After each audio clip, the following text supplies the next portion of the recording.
Le guide Michelin est né en 1900, il est né avec le XXe siècle et comme on le pressentait, le guide Michelin a continué sa vie bien au-delà de ce XXe siècle puisqu'aujourd'hui nous en sommes à la 121e édition du guide Michelin, en tout cas pour la France.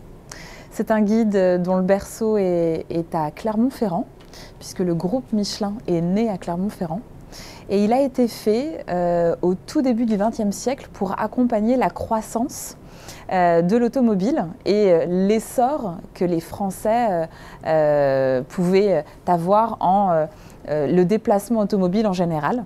Alors le travail d'un inspecteur du guide Michelin, il est fait d'abord de passion et de beaucoup de solitude aussi parce qu'il parcourt de nombreuses, il parcourt de grandes distances semaine après semaine, non seulement pour découvrir de nouvelles tables, pour suggérer aux amateurs de bonnes tables de nouvelles adresses, mais également pour aller visiter les établissements qui sont déjà référencés, qui sont déjà sélectionnés par le guide Michelin, parce que annuellement, il nous faut mettre à jour nos sélections.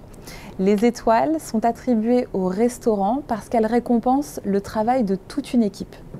Mais mon père, pour lui, le guide Michelin, c'était toute sa vie. Il a eu la première étoile en 68. Et si vous voulez, quand il allait en voyage, il descendait toujours dans des étoilés Michelin. Il regardait les spécialités, il prenait des spécialités, il faisait des notes. Et ce qu'il y a surtout sur un livre de chevet, c'était le guide Michelin. Tous les étoilés, il les connaissait.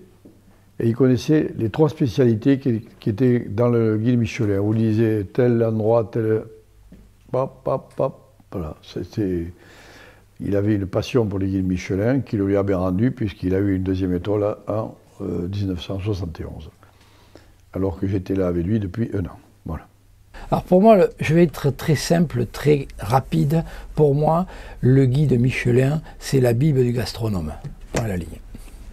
Oui, le guide Michelin, c'est une institution, 121 ans, c'est une belle histoire, une ADN préservée. Encore une fois, c'est comme la cuisine, il faut avoir le ton juste et jamais se renier, mais toujours regarder pour satisfaire le client d'aujourd'hui, puisque, encore une fois, c'est ce dont il s'agit.